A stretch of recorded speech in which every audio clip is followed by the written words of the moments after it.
Assalamualaikum warahmatullahi wabarakatuh. Kali ini kita akan membahas tentang formulasi pakan ternak. Seperti yang kita tahu, apa yang dimaksud dengan formulasi pakan, yaitu jadi kumpulan dari beberapa bahan pakan nanti akan menjadi satu, kita ramu sesuai dengan persentasenya, dan itu nanti akan diberikan ke ternak sesuai dengan kebutuhan ternak. Ya, pada pertemuan kali ini kompetensi dasar yang akan kita pelajari adalah 3.6, menganalisis hasil formulasi pakan ternak unggas dan menyajikan formulasi pakan ternak unggas dengan menggunakan tabel komposisi bahan pakan ternak.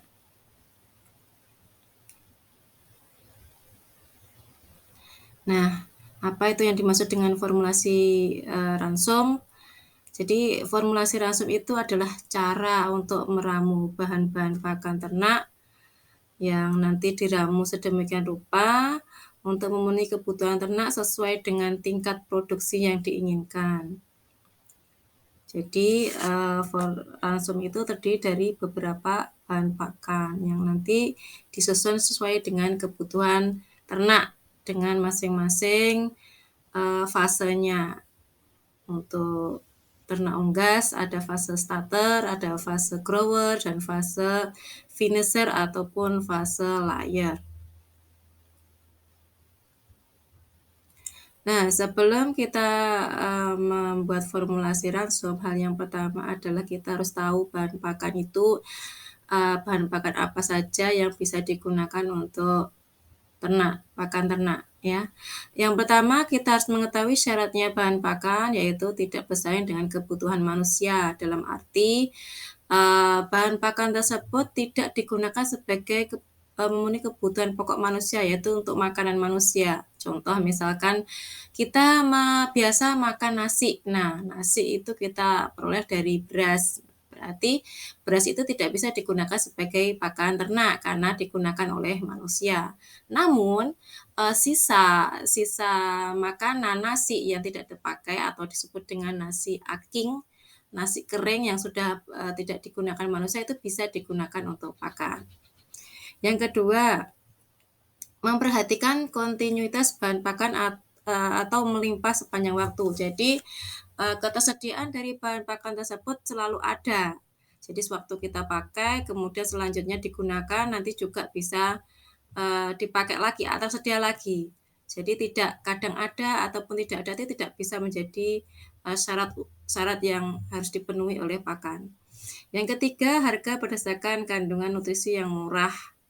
Jadi untuk mengecek harga ini, pertimbangan harga ini sangat krusial untuk pembuatan formulasi ransum karena biaya untuk pakan dalam pemeliharaan itu biaya pakan sangat tinggi ya, hampir dari 80%, 78% dari biaya total pemeliharaan. Jadi untuk formulasi ransum ini diharapkan kita menggunakan bahan yang sangat sebisa mungkin murah.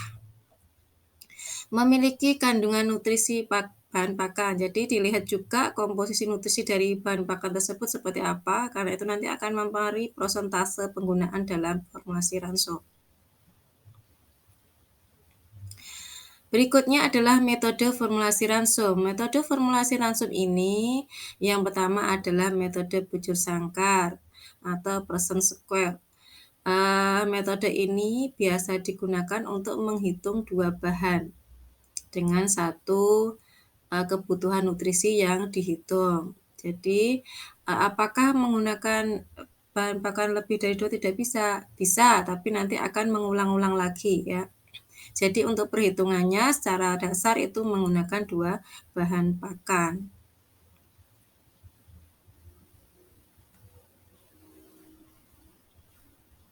Contoh, nah di sini ada contoh untuk perhitungan menggunakan metode bujur sangkar. Dikatakan bujur sangkar karena sebenarnya ini seperti membentuk kotak gitu ya harusnya, tapi ini tidak terbentuk seperti itu. Jadi di sini menggunakan dua bahan baku pakan ya. Ada dedak yang mengandung protein sebesar 13%, kemudian ada juga premix konsentrat mengandung protein kasar sebagai berikut ya. 36% ya ini.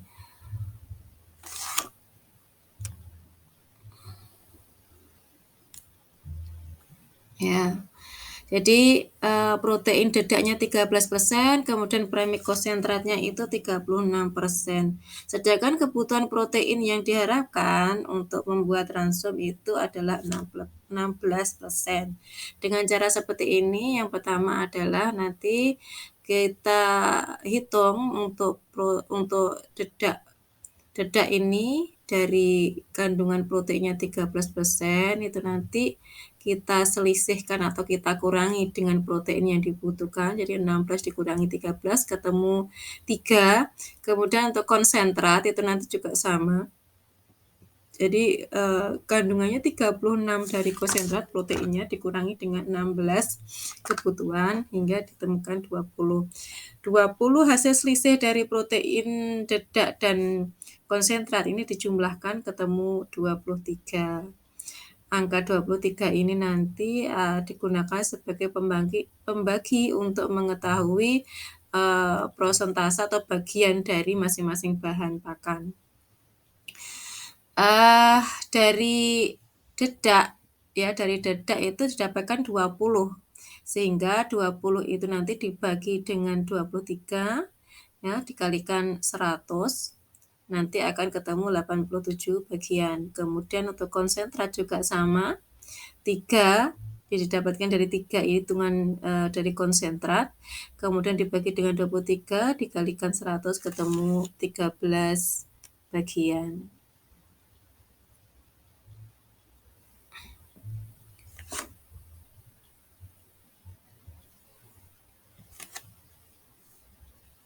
Selanjutnya metode yang kedua.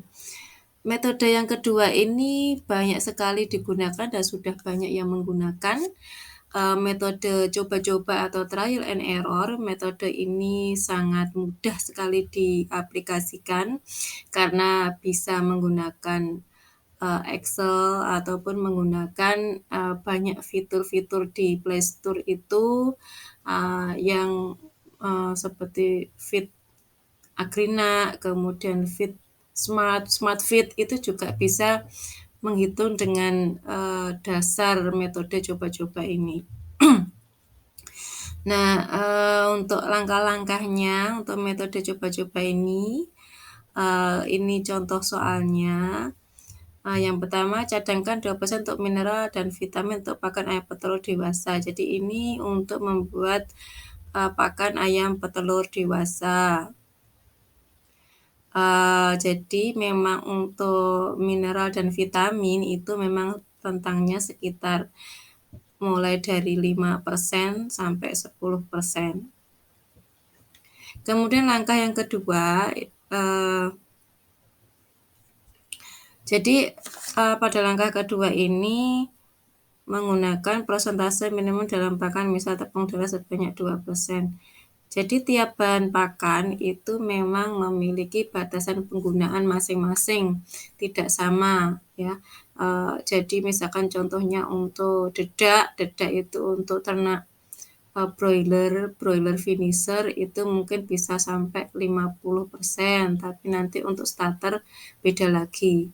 Jadi memang pada fase batasan penggunaannya itu tidak sama, sesuai dengan status fisiologis dari ternaknya. Langkah yang ketiga, kemudian menambahkan 30% bahan yang memiliki kandungan energi lebih tinggi dari yang dibutuhkan pada ransum yang akan disusun. Jadi nanti kita lihat dulu kandungan dari energi metabolisme dari bahan pakan tersebut.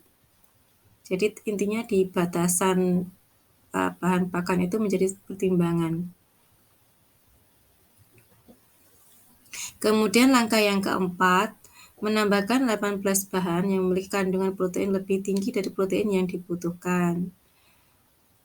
Dengan harga protein paling murah tapi jangan melebihi batas aman maksimum. Jadi untuk protein ini itu ada 2, protein nabati dan hewani, masing-masing batasannya. Untuk standar umum itu kalau untuk bahan pakan sumber protein nabati itu bisa mencapai maksimal 40% penggunaan. Kemudian untuk bahan pakan dari protein hewani maksimal itu 10% dari penggunaan.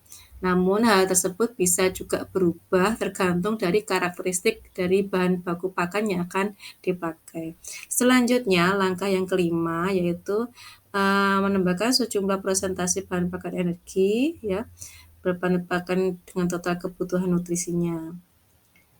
Ditambahkan semuanya nanti. Yang terakhir adalah dipakai untuk mengganti beberapa bahan. Jadi nanti jika bahan pakan itu belum sesuai, kita bisa mengubah prosentasenya. Lebih baik kita lihat langsung dari formulanya. Nah, ini formula yang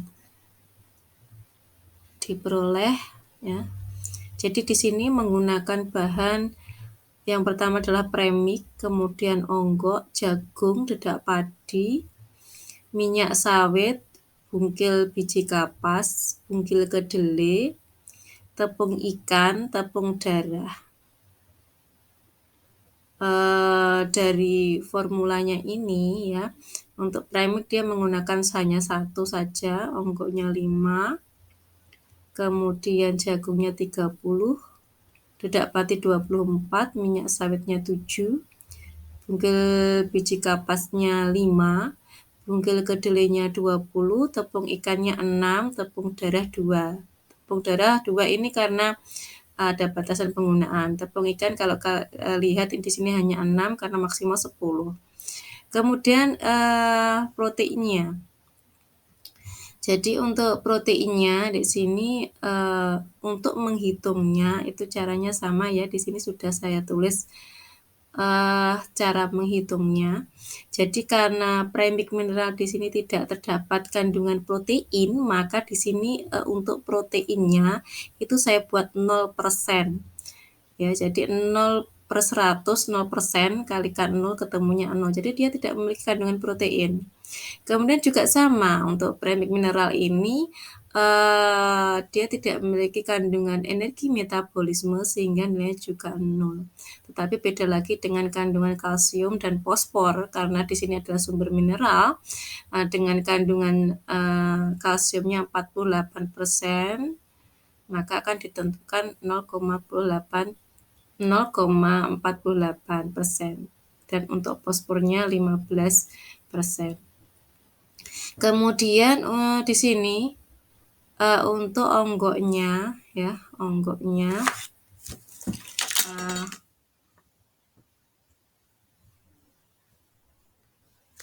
untuk onggoknya sejumlah 5. Sejumlah 5 kandungannya, berarti ini harus diketahui dulu proteinnya. Ini hitungan asli, nanti bisa dicek juga di tabel kandungan nutrisinya.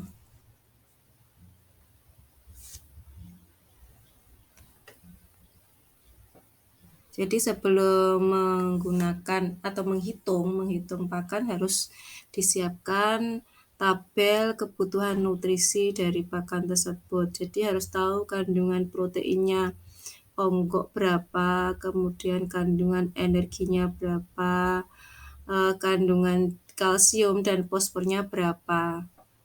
Baru nanti bisa dihitung dengan cara kandungan nutrisi dikali dengan prosentase dari bahan baku tersebut. Itu rumusnya. Rumusnya sama untuk menghitungnya baik PK, ME maupun CA dan B. Nah, yang ketiga, yang ketiga ini bisa menggunakan software ya, jadi atau aplikasi. Jadi ada juga sudah banyak. Nah, ini di sini contohnya yang saya tampilkan ada Feed Agrina, kemudian Poultry Feed Application, Feed Calculator, Excel, ini sudah banyak. Jadi kalau ingin menghitung menggunakan aplikasi ini lebih mudah karena di situ sudah tersedia kandungan nutrisinya seberapa dan kebutuhan nutrisi ternaknya berapa sehingga kita itu hanya memberikan, proporsi atau bagian atau prosentase dari masing-masing bahan pakan yang akan digunakan. Jadi lebih baik kita coba, dan bahkan peternak sekarang itu pun sudah banyak yang menggunakan aplikasi ini. Jadi, untuk perhitungan secara manual itu sudah tidak dilakukan untuk saat ini. Ini lebih praktis dan lebih mudah.